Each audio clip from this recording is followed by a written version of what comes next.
Bem, amigos do Quinto Elemento, acabou as férias. Acabaram as férias, mais ou menos. Eu dei uma pausa, mas eu parcelei. Como todo bom brazuca, eu dou aquela parceladinha. Então eu vim trabalhar porque a situação exige e semana que vem vou dar uma parceladinha e dar mais um períodozinho rápido de férias. Mas não acabaram, acabaram em parte. Estamos de volta aqui em Lisboa e dessa vez para mais uma vez falar da nossa querida economia. Mas antes de começar, eu já queria dizer e agradecer a todos vocês que pediram, mandaram os comentários e pediram beijos. A Selma de Alfenas, Elizabeth do Rio de Janeiro, a Liliane de Soledade, Rio Grande do Sul, Rod de Minas Gerais, Marco Eloy de Sergipe, Carol de Franca.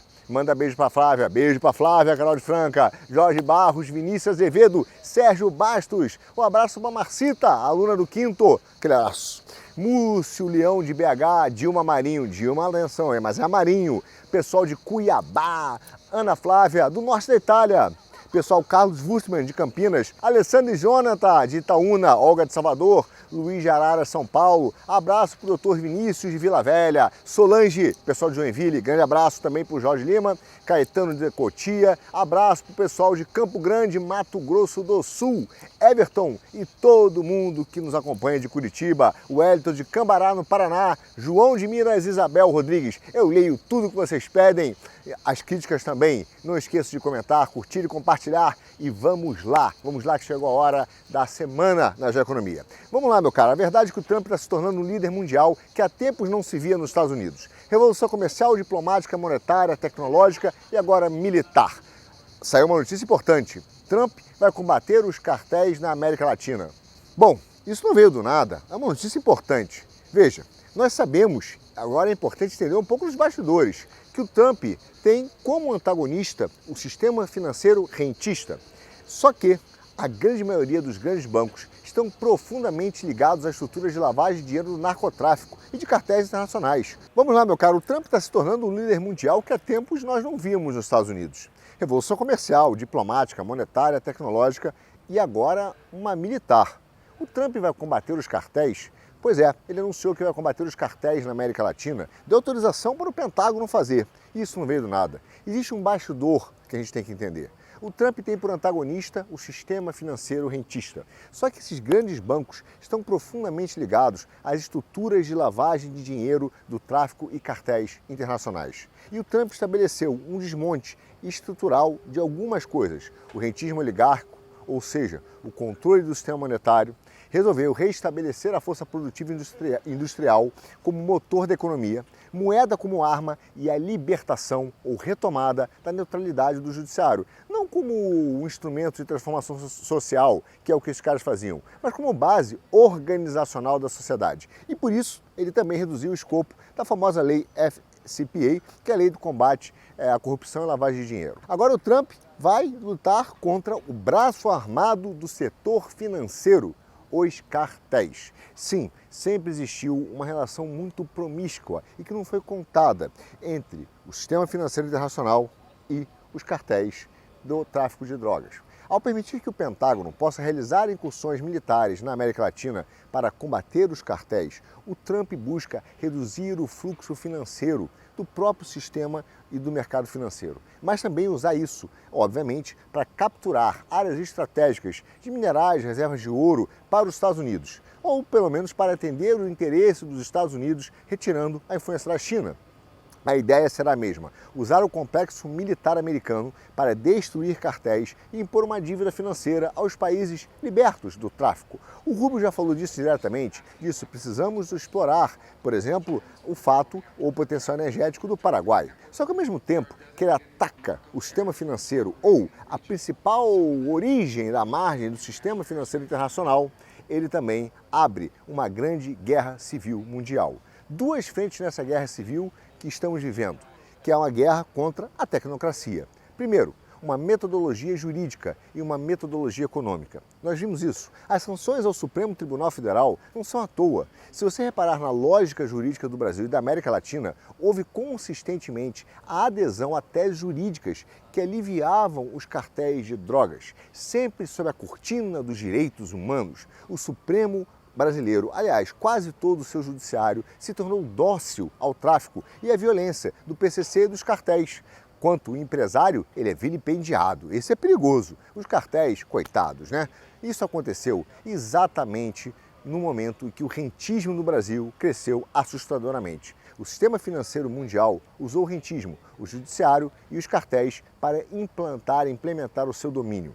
Por detrás do mantra da democracia liberal versus populismo autoritário, o que existe, meu amigo, de verdade, é a ditadura constitucional, que se propôs a salvaguardar a ordem constitucional, só que, na verdade, começou a subvertê-la. Isso foi no mundo todo. A ideia de que precisamos nos livrar da extrema-direita, dos movimentos populistas autoritários, mas isso é um círculo vicioso, e que as medidas excepcionais que foram utilizadas foram justificadas para defender a Constituição e a democracia, quando, na verdade, levaram à ruína da democracia e implementaram a ditadura do judiciário. O Brasil virou isso, um sistema jurídico fluido, interpretativo, dócil a traficantes e persecutório a políticos e empresários, cujos estatutos jurídicos são suspensos, torturados ou flexibilizados de acordo com as circunstâncias políticas. Para alguns, presunção de culpa, para outros, presunção de inocência. A diferença, a sua relação com o judiciário. Disposição, na verdade, quase ditatorial, derivaram desses sistemas constitucionais modernos, que não realizaram qualquer controle efetivo da concentração de poder, criando os superjuízes, que são reforçados, estruturas que são reforçadas também pelos Ministério Público, em que se tornaram institutos, sistemas completamente totalitários e que são apresentados de acordo com a situação. Bom, o fato é que foi contra isso que Trump resolveu lutar. Trump não, Rubio. E Rubio compreendeu isso bem. Por isso que a alteração do sistema monetário americano, inteligência artificial e combate às cortes internacionais, que são aderentes rapidamente à repressão do indivíduo, mas são apologistas do direito humano dos cartéis, soa, na verdade, como uma grande reconfiguração de um sistema pensado, de uma governança global. E esse é o cerne da questão que continua, semana a semana, sendo implementado. Os Estados Unidos não estão apenas competindo contra a China, nem somente numa luta interna entre os tecnocratas e os desenvolvimentistas soberanos. Não, eles estão alterando a governança do mundo, estão alterando a configuração. A pergunta é para onde nós caminharemos. E nisso, até, obviamente, muitas incertezas e consequências que viremos a viver ainda, causadas pelo wokeísmo e esse ambientalismo. Por isso que no último programa falei da Lei Gênios. E a Lei Gênios não se trata apenas de stablecoins, meu caro. Trata-se de posicionar os Estados Unidos como arquiteto da próxima era financeira. Ela estabeleceu as bases para um ecossistema digital enraizado na jurisdição nacional, na auditabilidade e no acesso constitucional à mobilidade do capital. Ao contrário do modelo da China, que centraliza o controle sobre o Estado, a estrutura da Lei Gênios incentiva a soberania individual, a resiliência do mercado e a inovação sem permissão. Os burocratas ficam loucos, né? Imagina. Nos próximos anos, nós vamos ver projetos que utilizam a combinação de duas coisas, blockchain e inteligência artificial. Na melhor das hipóteses, meu amigo, isso irá revolucionar as finanças, a segurança, os aplicativos descentralizados e muito mais. O desenvolvimento de agentes de inteligência artificial irá introduzir de maneira inteiramente nova o uso de criptomoedas e sistemas descentralizados de negociação. Veja, considerando a crescente sinergia entre criptomoedas e inteligência artificial, é fundamental que a gente também entenda o estado da corrida de inteligência artificial e os seus impactos na competição das moedas digitais. Stablecoins lastreadas em dólares americanos, obviamente, podem facilitar a dolarização dos Estados Unidos e resolver um enorme problema desde Bretton Woods, que você já viu aqui no Quinto Elemento. A verdade é que essas implicações também são desastrosas para a China, na tentativa de reduzir a sua dependência global da moeda americana. E o que mais preocupa, no caso da China, não é o seu progresso, não, é a sua estrutura de valores que sustenta. O desenvolvimento, no caso dela, do yuan digital, não é uma inovação monetária, é uma extensão de um modelo de governança que prioriza a vigilância e se alinha ao aparato de controle mais amplo do Estado. Por isso que o Trump lançou a Lei Gênios. Mas, logo depois que ele anunciou essa lei, ele também anunciou um plano de ação para inteligência artificial. Entender o mundo é entender essas duas leis de Trump e como elas se integram. Veja, o Trump vai integrar as moedas em um sistema de AI. Isso vai promover uma profunda alteração do sistema financeiro mundial. O plano se chama Vencendo a Corrida, o plano de ação de IA dos Estados Unidos. E ele prevê um mundo controlado pela tecnologia, só que atenção, onisciente dos Estados Unidos. Começa declarando que os Estados Unidos têm uma corrida para alcançar o domínio global em inteligência artificial. Justo, mas quem tiver o maior ecossistema de IA vai estabelecer os padrões globais e colherá amplos benefícios econômicos e militares, o que é verdade. Assim, disse Trump e Rubio, no seu plano lá, como vencemos a corrida espacial, é imperativo que os Estados Unidos da América e seus aliados vençam essa corrida. Esse plano foi divulgado pela Casa Branca agora, há pouco tempo, em 23 de julho, e o plano identifica mais de 90 ações de políticas federais em 3 pilares: acelerar a inovação, construir a infraestrutura de IA americana e liderar na diplomacia e segurança internacional. E isso é que o governo Trump fará nas próximas semanas e meses. É isso que o mundo irá ver. O plano de ação oferece uma avaliação altamente detalhada do que precisa ser feito para alcançar, na visão do presidente americano, o domínio global da inteligência artificial. É uma declaração de missão de um governo, meu caro, ativista, completa, clara e que envolve alguns departamentos absolutamente importantes. Diz esse documento que todas as ações serão lideradas pelo Departamento de Defesa, o Departamento de Segurança Interna, o Gabinete do Diretor de Inteligência Nacional, o Gabinete de Política Científica e Tecnológica, Conselho de Segurança Nacional, Gabinete de Gestão e Orçamento e o Gabinete do Diretor Cibernético Nacional.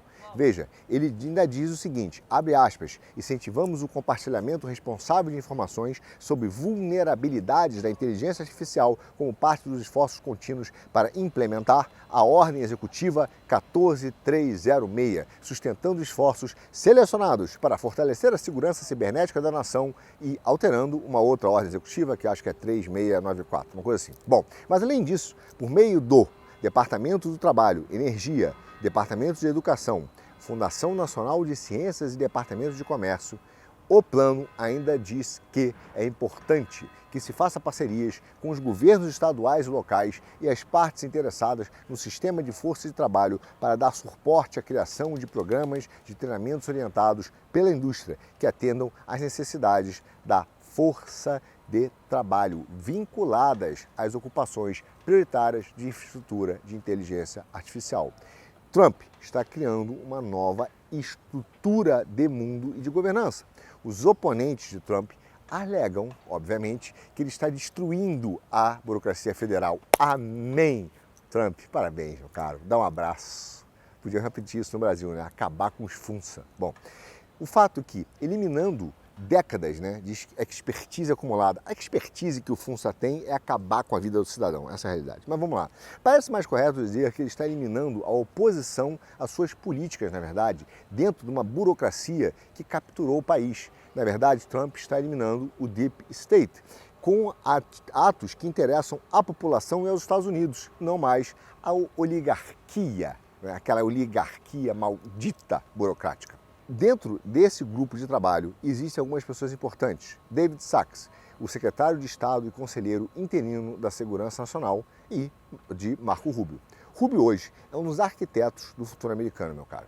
Krasklos atuou como diretor de tecnologia dos Estados Unidos e subsecretário de Defesa para pesquisa e engenharia no primeiro governo Trump. Além disso, ele era um profissional do mercado financeiro, investidor, e que se tornou chefe de gabinete de nada mais, nada menos que Peter Thiel.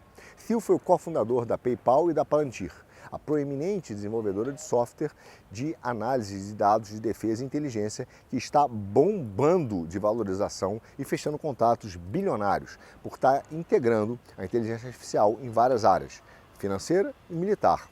Bom, o Sachs, por sua vez, é presidente do Conselho Consultivo de Ciência e Tecnologia do presidente. É um capitalista de risco e empreendedor que começou a trabalhar por Peter Thiel antes da criação do PayPal, se tornou CEO e é conhecido como membro da máfia do PayPal, como diz a mídia, que não gosta do Trump, que inclui o nosso queridíssimo e saudoso Elon Musk, que desapareceu aí um pouquinho do cenário. Mas o fato é que, de acordo com Krasklos, O plano de ação de IA dos Estados Unidos traça um curso decisivo para consolidar o domínio dos Estados Unidos em inteligência artificial. A inteligência artificial é uma tecnologia revolucionária, com potencial de transformar a economia global e alterar o equilíbrio de poder no mundo. E para vencer a corrida de inteligência artificial, os Estados Unidos precisam liderar em inovação, infraestrutura e parceiros globais. Ao mesmo tempo, precisam centralizar os trabalhadores americanos e evitar o uso overliano, atenção, da inteligência artificial. O Rubio disse, vencer a corrida de IA não é algo negociável, como se a China, a União Europeia e outros negociassem o seu progresso, ciência, tecnologia e empreendedorismo com os Estados Unidos. E é por isso que o Trump não vai deixar a América Latina repleta de terras raras, recursos naturais e uma série de commodities na mão e na influência chinesa, meu caro. Bom, o plano de ação deles tem 3 pilares principais: acelerar a inovação e inteligência artificial, construir a estrutura americana de IA e liderar a diplomacia e segurança internacional. Falamos disso. E para acelerar a inovação, esses caras recomendaram a eliminação completa de uma burocracia e a negação, atenção, de dinheiro, financiamento federal a estados com regulamentações que possam prejudicar a eficiência e eficácia desse financiamento. O presidente Trump já tomou várias medidas em direção a esse objetivo, diz a ordem, incluindo a revogação da ordem executiva que foi feita do Biden sobre inteligência artificial, que pronunciava um regime regulatório pesadíssimo, ou seja, entendendo a reversão de iniciativas como aquelas famosas wokes, de diversidade, equidade e inclusão, bem como tentativas de limitar a influência de grandes empresas de tecnologia, desde o governo federal até os estados controlados pelos democratas. O fato é que o objetivo é garantir para os Estados Unidos que a fronteira de inteligência artificial proteja a liberdade de expressão e os valores americanos. É uma manifestação muito importante, meu amigo. Tudo isso é para dar suporte a uma manufatura de última geração, investir em ciência, habilitados por IA, criar conjuntos de dados científicos de nível internacional, priorizar habilidades de inteligência artificial em programas de educação, treinamento e força de trabalho, facilitar a adoção de IA em toda a sociedade e acelerar a adoção no governo, especialmente no Departamento de Defesa. Não pense que Trump enfrentará os cartéis na América Latina apenas com pessoas. Ele utilizará inteligência artificial, drones, para acabar com os cartéis. O fato, meu amigo, é que tudo isso envolve um investimento enorme em desenvolvimento e dimensionamento de novas tecnologias, de fábricas transnacionais, inclusive, utilizando várias agências federais dos Estados Unidos, programa de pesquisa e inovação para pequenas empresas, programa de transferência de tecnologia, bolsas de pesquisa e desenvolvimento na área de chips, novas leis de inovação tecnológica e leis de produção de defesa, entre outras. O fato é que tudo isso vai ser liderado por alguns departamentos, incluindo o de Administração Nacional de Telecomunicação e Informação, junto com o Departamento de Defesa e Comércio. Veja, as partes interessadas nesses sistemas que envolvem indústria e governo, não falo de bancos, irão identificar os desafios da cadeia de suprimento para a robótica e fabricação de drones nos Estados Unidos. Tudo para acelerar a reconstrução da fábrica de semicondutores. Veja, remover requisitos políticos estranhos para projetos de fabricação de semicondutores financiados pelos chips é algo que está no centro desse plano. Não só reduzindo toda essa burocracia, Trump quer facilitar o licenciamento simplificado de data centers, instalações de fábrica de semicondutores, infraestrutura energética. Os caras declararam no seu plano de ação: a IA é o primeiro serviço digital na vida moderna que desafia os Estados Unidos a gerar uma quantidade de energia muito superior que a atual. A capacidade energética americana estagnou, meu amigo, desde 1970, enquanto a China vem expandindo muito rapidamente a sua rede elétrica. Nós vimos, usando, obviamente, carvão, né, meu caro, e petróleo. O caminho dos Estados Unidos rumo ao domínio da IA depende dessa mudança, de uma tendência preocupante, que é o mau uso da geração energética americana. Isso significa, meu caro, abertamente abandonar a preocupação com esse papo de conservação de energia, emissão zero de carbono, focada nas mudanças climáticas. O presidente Trump por causa disso, emitiu uma ordem executiva em fevereiro último que estabeleceu o Conselho Nacional de Domínio Energético. A ordem estabelece que a gente deve expandir todas as formas de produção de energia confiável e acessível, incluindo petróleo bruto, gás natural, condensado de arrendamento, líquidos de gás natural, produtos refinados de petróleo, urânio, carvão, biocombustíveis, calor geotérmico e movimento cinético da água corrente e minerais essenciais. Lembre-se da frase de Rubio em relação ao Paraguai. O contrato de Brasil e Paraguai com Itaipu venceu. E Paraguai agora tem uma quantidade enorme de energia que está livre para ser negociada. E ele disse, construam data centers no Paraguai. Logo depois, o que ele comentou? Cuidado, lá existe PCC, Hamas e Hezbollah. Ou seja, os Estados Unidos estão olhando todo esse potencial energético e têm feito alterações legislativas para isso. Por exemplo, a lei do ar limpo, a lei da água limpa, a lei da abrangente de resposta, compensação e responsabilidade ambiental, todas essas leis relevantes foram flexibilizadas. E apesar das alegações de políticas que irão dizer que acelerarão a degradação ambiental, o fato é que ela está liderando na diplomacia e na segurança internacional. O plano de ação de Trump afirma que os Estados Unidos devem impulsionar a adoção de sistemas de inteligência americano em todo o mundo, exportando todo o seu conjunto de tecnologia de IA, hardware, modelos e software, aplicativos e padrões para todos os países dispostos a se juntar à Aliança da Inteligência Artificial nos Estados Unidos. Isso significa, de forma clara e inequívoca, combater as políticas de governança e desenvolvimento da ONU, da OCDE, do G20, do G7, da União Internacional de Telecomunicações e de outras organizações internacionais que muitas vezes, segundo Rubio, abre aspas, defendem regulamentações onerosas, códigos de conduta vagos que promovem agendas culturais que não se alinham com os valores americanos ou foram influenciadas por empresas chinesas que tentam moldar padrões para reconhecimento facial e vigilância. Fecha aspas. A realidade, meu cara, é que não importa que a melhor tecnologia de reconhecimento facial, por exemplo, seja japonesa, o que fato até é. Mas todas as organizações internacionais são suspeitas para os Estados Unidos. Nem mesmo o G7 é confiável. Os Estados Unidos entenderam a necessidade de uma hegemonia completa.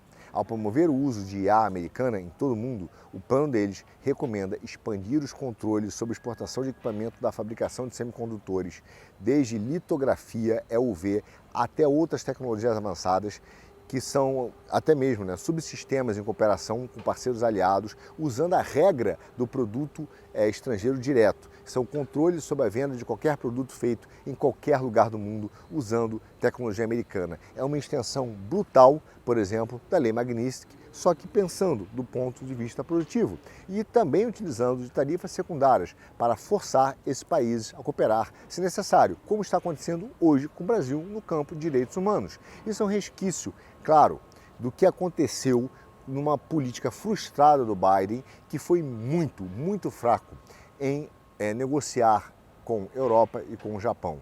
E principalmente que permitiu que eles se ajoelhassem para o mercado chinês, que é hoje o maior mercado de equipamentos de fabricação de semicondutores. No seu plano de ação, criado para IA, Krachos, Sachs e Rubio, e por extensão Trump, vem a promessa da inteligência artificial como algo ilimitado. E dizem abertamente, vencer a corrida da inteligência artificial inaugurará uma nova era de ouro da prosperidade humana, competitividade econômica, segurança nacional para o povo americano.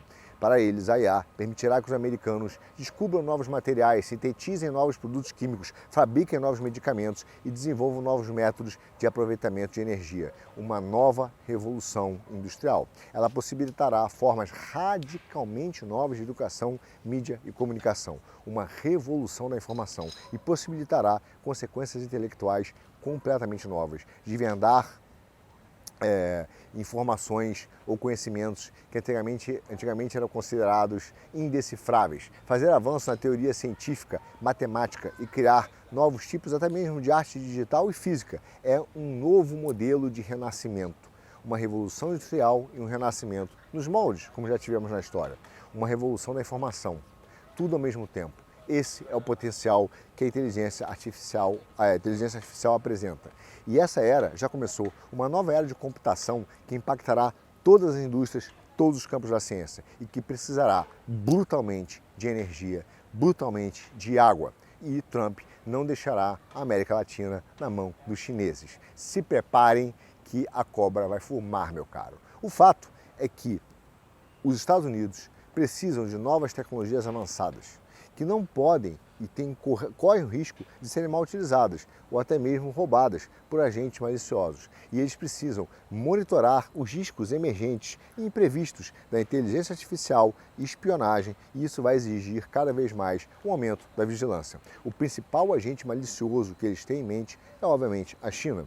Embora hackers, golpistas, ladrões vivam a mente aqui da gente, a realidade é que a vigilância constante implica analisar e controlar o comportamento da China. Em março, o presidente Trump assinou um decreto que removeu barreiras de compartilhamento de dados entre as agências do governo federal e a Palantir.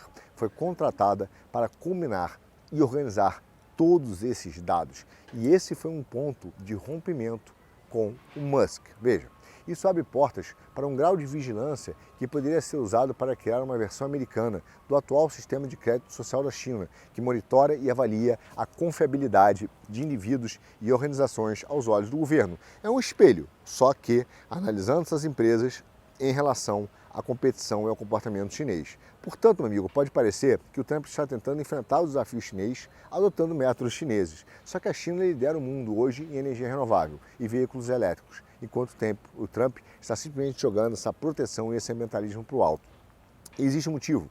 Isso porque o Trump não vai continuar incentivando o sistema monetário baseado em energia, nem talvez o sistema monetário baseado em preços, mas vai incentivar, e já está o fazendo, um sistema monetário privado, de moeda privada, não mais necessariamente pública, dentro da meta-estrutura das Big Techs. Do outro lado, sob a consolidação do poder de Xi Jinping, a fronteira entre a atividade comercial e o comportamento estatal se tornou, meu caro, tão tênue, tão difícil de dividir, que qualquer nação que se relacione com a China tem uma preocupação grande com os padrões de infraestrutura que estão adotando. Veja, meu caro, infraestrutura em geral, ela é política. Do ponto de vista clássico, quem constrói os trilhos define as regras. Isso significa que a nossa prioridade deveria ser construir sistemas digitais que sejam seguros, soberanos e, eventualmente, até mesmo abertos. Mas a IA tem um outro fator chave para os Estados Unidos: conter o crescimento da dívida americana. Recentemente, existe um comitê, que é o Comitê de Budget e Orçamento dos Estados Unidos. E eles fizeram projeções naquela famosa, aquela conta do Beautiful Bill. O fato é que a dívida, segundo eles, saltaria de 100% do PIB para até 156% do PIB em 2055. Isso é bombástico, mas há uma ressalva crucial que pouca gente percebeu. Aliás, o Financial Times escreveu sobre isso, para ser justo, que é que as projeções básicas do CBO, que é esse departamento que faz o budget, produziu, na verdade, 8 previsões, mostrando o impacto no budget de acordo com algumas mudanças de fundamento. O Financial Times mostrou que alguns desses cenários são muito alarmantes. Por exemplo, se a taxa de juros subir 5 pontos básicos por ano, a mais do que eles imaginavam, a dívida vai explodir a mais de 200% do PIB.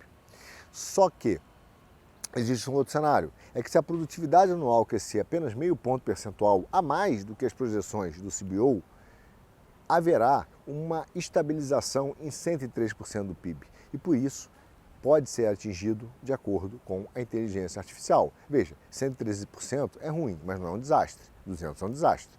E embora o relatório do CBO não atribua esse ganho apenas à IA, o fato é que ele elogia o impacto da tecnologia na produtividade.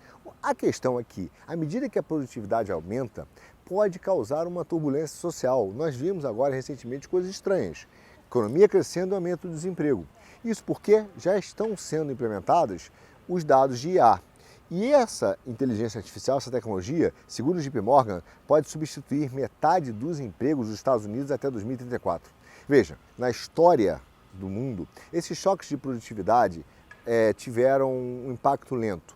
Demoraram 15, 32 e 61 anos, por exemplo, para que a internet, a eletricidade e as máquinas a vapor tivessem um impacto perceptível na produtividade. Muito tempo. Só que os governos anunciaram, né, junto com essas mudanças, importantes reformas políticas, como a introdução da educação universal e até mesmo o estado de bem-estar social. Só que dessa vez, os grandes bancos americanos começam a projetar que a IA pode mudar a produtividade em apenas 7 anos. E até o momento, nós não temos, de fato, uma discussão, uma compreensão de qual modelo poderia servir para criar novas estruturas sociais para compensar custos humanos da substituição. E é por isso que o Harari chama os produtos humanos dessa nova revolução tecnológica de massas de inúteis. O risco, meu amigo, é que a IA, ao mesmo tempo que aumente a produtividade, desencadeie conflitos políticos e sociais.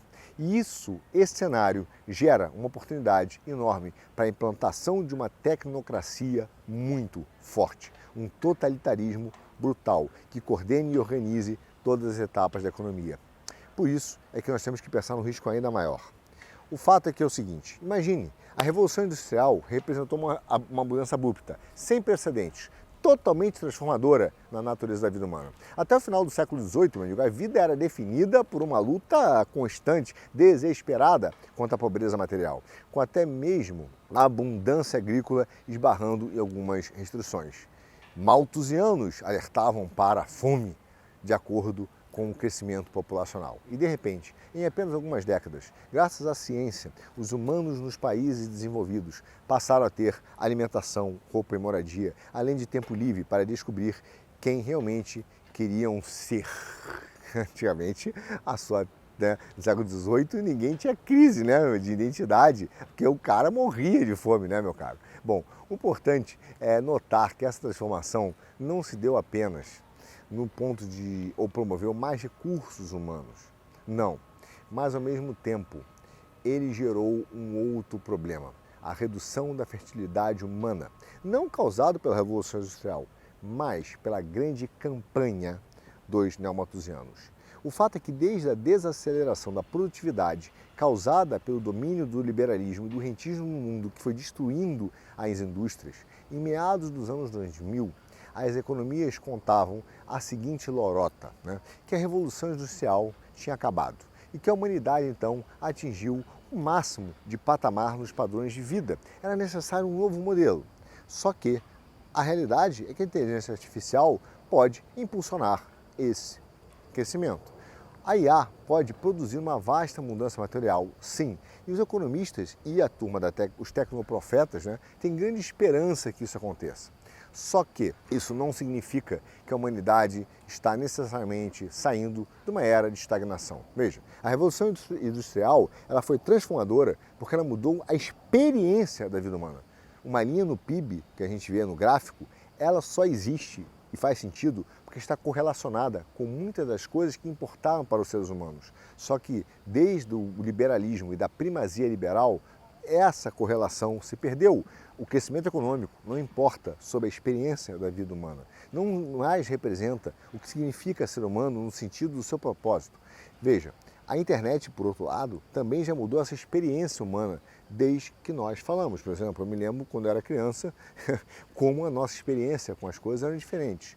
O grande sonho hoje dessas big techs é a criação desse complexo militar, tecnológico, político. Só que ele esbarra com um grande problema, que é o crescimento ou o decrescimento das taxas de fertilidade. Veja, um dos grandes problemas que nós vemos foi a transição da fecundidade. O que isso significa? Isso significa que a taxa de fecundidade total saiu de 5, né, e 7 para cerca de 1,4 e depois para 2. Isso se deve principalmente ao fato dos casais optarem por ter menos filhos. 2 filhos por mulher é, meu amigo, aproximadamente o nível em que a população se mantém estável a longo prazo. Óbvio, né? Pai, mãe, precisa de outros 2 para depois, quando papai e mamãe morrerem, serem substituídos. Ou seja, do ponto de vista matemático, é 2,1 e 2,3 para um país pobre. Mas o fato é que algumas crianças, né, também nos países mais pobres, não sobrevivem até a idade adulta, então a taxa é um pouco maior. Mas, basicamente, passar de 5 ou 7 filhos por mulher para 2 significa que a população passa de explosiva para estável. Em alguns países ricos, como o Japão, a fecundidade caiu, meu amigo, para 1,5 2,3. Isso implica numa redução populacional a longo prazo. A população japonesa começou a diminuir na década de 2000 e um aumento da velhice e principalmente do fardo econômico da velhice tem sido um fenômeno que surgiu e tem sido muito grande no Japão.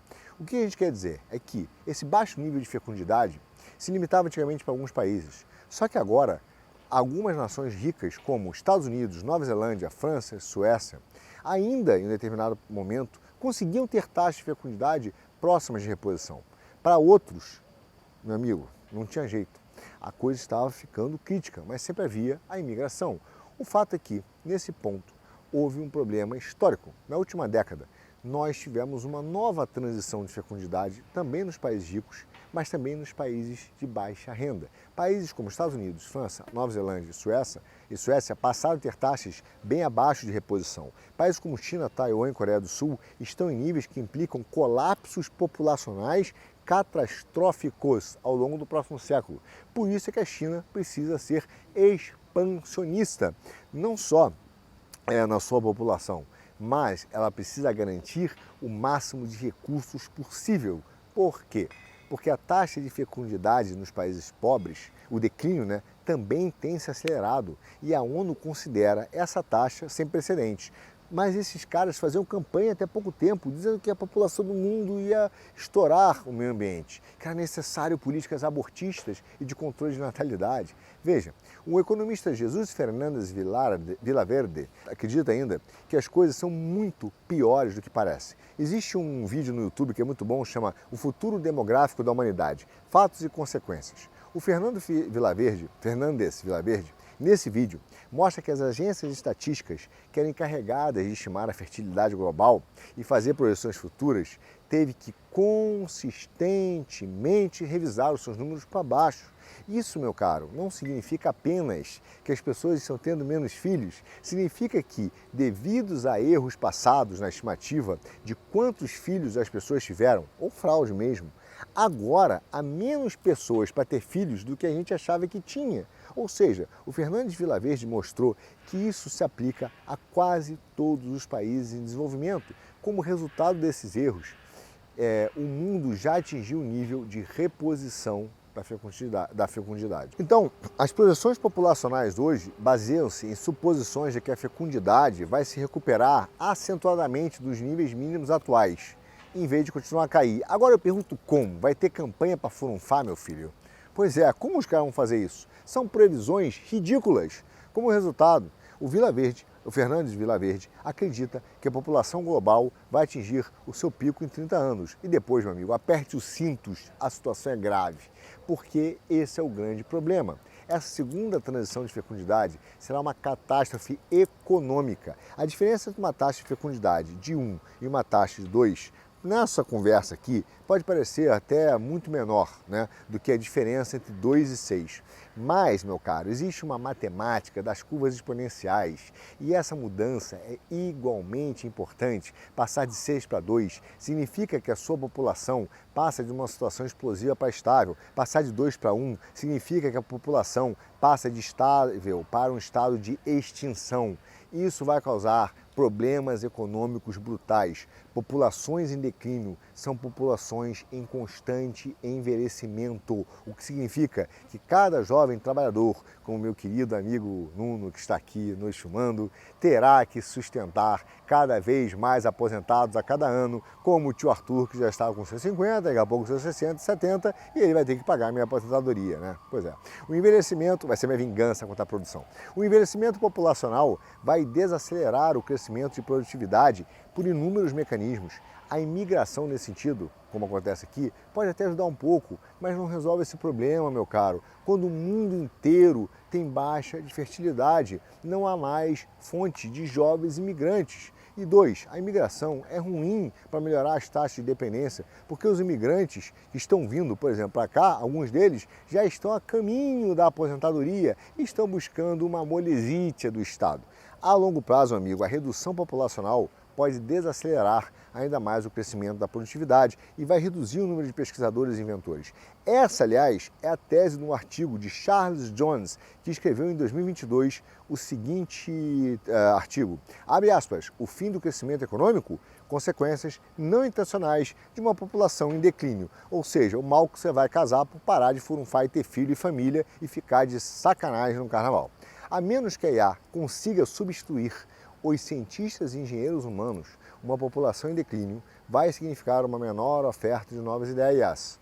Entre esse efeito está muito bem documentado, inclusive, a queda de produtividade causada pelo envelhecimento populacional. A ideia de que a gente vai ser capaz de sustentar o crescimento econômico por meio de automação pode parecer muito duvidosa. E ao contrário da primeira transição de fertilidade, essa segunda está parecendo ser impulsionada, sim, por um aumento da esterilidade. Pessoas que não querem formar casais, não querem ter filhos, políticas abortistas, destruição dos valores morais, destruição do cristianismo, destruição da família e o foco do individualismo e do materialismo liberal tem gerado um efeito catastrófico no mundo. E é esse um dos motivos, eu tenho números, para criticar e dizer que o liberalismo foi uma encomenda do capeta. Ou seja, amigo, o momento em que a natureza global do declínio acontecer, a taxa de fertilidade cair em uma queda acentuada, vai se tornar muito claro o efeito das ideias do liberalismo no seio da família e desse individualismo materialista que governou nossos tempos por algumas décadas. Mas também é efeito dos planos dos ambientalistas malthusianos. Deixa eu te lembrar uma história. Paul Ehrlich, ele era um leptopterista, ou seja, o cara estudava borboleta. E a sua esposa resolveram, um dia, sua esposa que chamava Anne, publicar um best-seller chamado A Bomba Populacional. Durante séculos, os economistas propagandistas da ONU de Bruxelas temiam que, se não pudesse mais esperar o suprimento de alimentos no mundo, ele vai acompanhar a crescente multidão de pessoas. Não havia como adiar o nosso destino. A batalha para alimentar toda a humanidade acabou, escreveu esse vagabundo do Ehrlich. O mundo vai passar fome, centenas de milhões de pessoas vão morrer de fome até a morte. Essa foi a sabedoria recebida de uma época. Uma década antes, um artigo ligeiramente frívolo na Science estimou que em novembro de 2026, o que vem, a população global se estaria aproximando do infinito. Você sabe o que os ambientalistas woke dessa época sugeriam? Veja bem como eles se preocupam com o povo e são amáveis. Ehrlich prescreveu algumas propostas sãs. Legalização do aborto, investimento em pesquisas de contracepção, educação sexual, mas também lançou a ideia de aumentar o abastecimento de água com esterilizantes temporários. Os americanos poderiam protestar contra as medidas extremas, disse ele, mas as pessoas em países estrangeiros não têm escolha. A bomba populacional transformou o desconforto regional em pânico global. Clássica gestão pelo medo, tipo a da... você sabe bem. Bom, a Índia, em menos de 2 anos, submeteu milhões de cidadãos à esterilização obrigatória, tudo pelo bem comum, para salvar a democracia, o mundo, né? Era razoável que a ajuda alimentar tivesse que ser condicionada à capacidade do mundo em desenvolver-se de forma civilizada.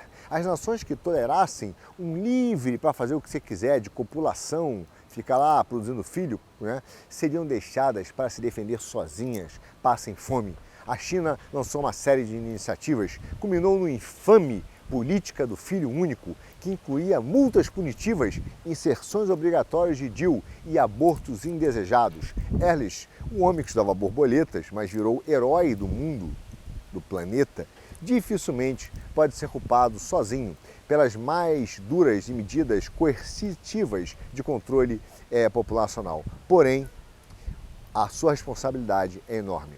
O fato, meu amigo, é que hoje o declínio da fertilidade é um fenômeno quase universal. E esses ambientalistas continuam pregando a ideia de um mundo que está superpopulado. Albânia, El Salvador, Nepal, nenhum deles, né, está hoje com níveis de substituição mínimo. Até o Irã, a taxa de fertilidade é menor do que era há 30 anos. Manchetes sobre o inverno demográfico da Europa são comuns. A Giorgia Meloni, a nossa querida primeira-ministra da Itália, disse que seu país está destinado a desaparecer. E isso é verdade. Um economista japonês administra um relógio conceitual que faz a contagem regressiva para que o último filho de seu país aconteça. E essa leitura, com as projeções, é de 5 de janeiro de 2720. Também pode ser uma tremenda furada. Alguém vai fazer um programa sobre isso, né? Um dia. Eu não estarei, com certeza. Mas o fato é que aqui entra a nossa inteligência artificial. Porque há um problema. Ninguém sabe como impedir que a humanidade encolha. Infelizmente, isso vai levar a soluções extremamente coercitivas. Tecnocracia, autoritarismo. O fato, amigo, é que os países vão começar, em algum momento, cortar o acesso de pessoas sem filhos às pensões de velhice e aos benefícios médicos. No passado, quando as taxas de fertilidade eram altas, as crianças tinham algumas finalidades, inclusive econômica. Elas eram mão de obra agrícola, sim, é verdade. Elas também constituíam a pensão de velhice dos pais. Se os pais tivessem ou vivessem além de determinado ponto em que era fisicamente capaz de trabalhar, era esperado que os filhos sustentassem os pais, honrar pai e mãe, para garantir que você tivesse, pelo menos, alguns filhos que sobrevivessem até mesmo o suficiente para sustentá-lo. Para isso, meu caro, era necessário uma família grande. Negar benefícios de velhice a quem não tem filhos seria uma maneira óbvia hoje de tentar reproduzir esse padrão pré-moderno. Quem não tem filho não vai poder ser sustentado. Ou seja, vai ter que furunfar, meu caro. O fato aqui, uma pobreza generalizada e pode parecer terrível na velhice. Hoje nós vemos que estados autoritários como China, talvez a Rússia, até mesmo a Coreia do Norte, poderão recorrer a essas ideias para garantir uma maneira de se aumentar a fertilidade voluntariamente. Na verdade, essa ideia não é nova, ela foi escrita em 2005 por Boldrin. Esse cara descobriu que se a gente modelar as decisões de fertilidade como um cálculo econômico, a previdência social e tantas outras transferências para a velhice são responsáveis, segundo ele, hein, meu caro, não sou eu não, porque depois eu vou levar a pancada aqui da galera, mas por parte do declínio de fertilidade de países ricos. No modelo do Boldrin Jones, os pais procriam porque os filhos se importam com a utilidade do pai idoso e assim fornecem-lhe transferências de velhice. O efeito do aumento das pensões fornecidas pelo governo sobre a fertilidade no modelo do Boldrin é considerável e representa entre 55% e 65% das diferenças de fertilidade observadas na Europa e nos Estados Unidos, tanto entre países quanto ao longo do tempo. E mais de 80% dessa variação observada, né, é feita numa amostra transversal de países. Ou seja, de alguma maneira, existe a possibilidade de governos começarem a sugerir acabar com os benefícios da velhice para quem não tem filho. E é uma política, para a gente, totalmente distópica. Mas, no longo prazo, com o envelhecimento populacional extremo, aliado a um crescimento mais lento da produtividade, a verdade é que vai se tornar economicamente impossível para os jovens sustentar idosos, menos para o Nuno, que ganha super bem e vai se lembrar de mim, evidentemente. Se as medidas draconianas desesperadas e de última hora falharem, veja, há sempre a ideia de que nós podemos definhar como espécie. Isso é uma realidade. A vitalidade e a energia dos jovens vão desaparecer. Vitalidade e energia, que eu falei rápido, vão desaparecer lentamente no mundo que nós vamos um dia viver. À medida que essa juventude se transforma em ilhas, em um mar de pessoas grisalhas e idosas, é natural que eles não consigam mais trabalhar para sustentá-las. Nós teremos que recorrer a um outro espaço, e esse espaço é o espaço digital. Haverá uma transformação do indivíduo industrial para um grande coletivo digital. Em muitos aspectos, nós já estamos vivendo isso. Uma pesquisa revelou, por exemplo, que o americano médio passa 6 horas e 40 minutos, ou seja, mais de um terço da sua vida online. Cerca de 30% dos americanos afirmam estar online quase constantemente. Minha mulher reclama, por exemplo, que eu não saio do celular. Os resultados, até porque o quinto não deixa, é mensagem, é treta na internet, é o Kim-Paim, essa é a minha vida. Mas os resultados dessa constante conexão global são profundos, cara, demais para a gente poder compreender. Um resultado resultado, por exemplo, é a substituição, sim, de uma fração do esforço humano individual para a ideia de um coletivo pré-existente. Isso já está acontecendo, isso acontece com os meus filhos. Os preguiçosos, ao invés de descobrir como eles vão consertar as próprias casas, eles ficam vendo tutorial no YouTube. Eles não mais tentam descobrir como construir os seus próprios móveis ou instalar os seus equipamentos eletrodomésticos. Não, eles querem ver o tutorial. Ou seja, ao invés de descobrir como escrever um código complexo, um programador vai consultar aquele fórum do Stack Exchange, né? Em vez de criar um novo vídeo engraçado do zero, um influenciador de mídia digital vai pegar a trilha sonora de outra pessoa, vai ver como as coisas funcionam, vai se apoiar em gigantes, ao invés de sentar a bunda na cadeira e inventar ou reinventar a roda, meu caro. Se isso leva a uma diminuição agregada na criatividade, é uma pergunta em aberto. A verdade é que alguns já fizeram e já usam esse argumento, mas não sabemos se isso realmente é determinístico. O que eu quero dizer é que, de alguma maneira, o que nós observamos é que cada vez mais os indivíduos confiam num coletivo abstrato, menos o esforço individual de cada um importa. Na era industrial, nós valorizávamos o herói individual, o cientista brilhante, o escritor iconoclasta, o empreendedor, o líder ousado, numa era que era fácil confiar na sabedoria das massas. Esses heróis importam menos e é o espaço ideal para a implantação de um regime totalitário, tecnocrata, organizado por um grande comitê. Considere, meu amigo, a ciência e a tecnologia na área da internet. Veja, a China é hoje uma líder em pesquisa científica. Mas eu te pergunto, qual é o grande nome da China? Qual é o grande nome que surgiu de lá do ponto de vista de ciência? As inovações deles são incrementais. Mesmo nos Estados Unidos, onde os incentivos para avanço são melhores, a ciência se tornou menos disruptiva do que parece nos últimos anos. E parte disso se deve ao fator de que a grande parcela da população colhe frutos daquilo que já foi construído. E alguns deles não têm mais um dever com o crescente, com o ônus do conhecimento. Jovens pesquisadores não se interessam necessariamente em se atualizar.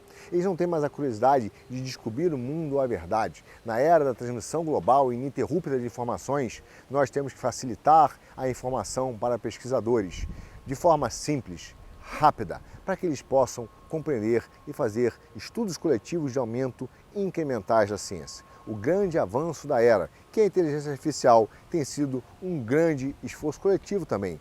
E isso leva que cada vez mais pessoas normais não tenham mais um grande reconhecimento pelas suas descobertas. Figuras imponentes são comuns na biologia, mas na era da internet a pesquisa está se tornando cada vez mais um empreendimento coletivo abstrato. E isso é um risco para a implementação de um sistema totalitário. Tudo isso, meu caro, é uma análise que vem antes da IA generativa. Grandes modelos de linguagem são treinados com base nos escritos coletados de toda a humanidade. Elas são uma expressão de uma sabedoria agregada de um passado coletivo. Quando você faz uma pergunta ao ChatGPT ou ao DeepSeek, você está consultando os espíritos ancestrais de tudo aquilo que foi produzido. Mas isso não é macumba, que você sabe que eu sou cristão e sou contra o paganismo e o gnosticismo. Mas é exatamente isso que acontece. O fato é que, como acontece na internet, como acontece esses LLMs lá dentro, não estão claro. E nem se isso vai tornar a humanidade menos ou mais criativa. Minha aposta, verdadeiramente, é que no nível individual a IA vai sim substituir muitos esforços criativos. Eles vão realizar, Aliás, tem um cara chamado Koshimino, eu acho, que realizou um experimento que mostrou que as pessoas que usam o ChatGPT para ajudá-las a escrever redações, acabam com habilidades cognitivas individuais mais fracas. Viu, Toca? Alô, Toca! É você escrevendo no grupo do Quinto. Bom, esse estudo explora exatamente essas consequências generais e comportamentais da escrita de ensaios assistidos pela LLM. Os participantes desses caras, nesse estudo, foi dividido em alguns grupos, 3 grupos. LLM, mecanismos de busca e somente o cérebro, a cuca e a munheca, bíceps e glúteos. Esses grupos mostraram diferenças de conectividade cerebral. Os participantes que só usaram a cuca, o cérebro, exibiram redes neurais mais fortes e distribuídas. Os usuários de mecanismos de busca mostraram um engajamento moderado. E a turma da LLM exibiu uma conectividade mais fraca. Essa atividade cognitiva foi reduzida em relação ao uso de ferramentas externas. Os usuários de LLM também tiveram dificuldade para citar o seu próprio trabalho com precisão. Não sabiam explicar o que estavam fazendo. Isso é bastante comum, aliás. E embora os LLM ofereçam de forma imediata novas descobertas, há um custo cognitivo aparente que está acontecendo. No nível linguístico, neural e comportamental, nós temos também que estar preocupados com que seres humanos nós vamos formar. Esses resultados levantam preocupações sobre as implicações educacionais de longo prazo e da dependência da LLM e ressaltam a necessidade de investigações cada vez mais profundas sobre o papel da IA na aprendizagem. Os tecnocratas, eles, óbvio, olham para isso e querem transformar a humanidade numa grande mente coletiva e precisam de um modo de pensamento único. Agora você entende tudo que nós estamos vivendo nas redes sociais. A era dos grandes heróis, Albert Einstein, Elon Musk, Arthur Machado, está chegando ao fim em breve. Nós vamos vagamente, através da névoa, começar a perceber que surge um futuro pós-humano que é extremamente perigoso. À medida que a humanidade se torna mais unida nesse único coletivo digital, nós descobrimos e desejamos cada vez menos famílias offline, famílias reais. À medida que nós abandonamos gradualmente a reprodução, somos cada vez menos forçados a nos apegar cada vez mais forçados a nos apegar a um coletivo online e passar cada vez menos tempo com as nossas famílias offline. Existe uma tal de aldeia global, você lembra da Globo falando isso?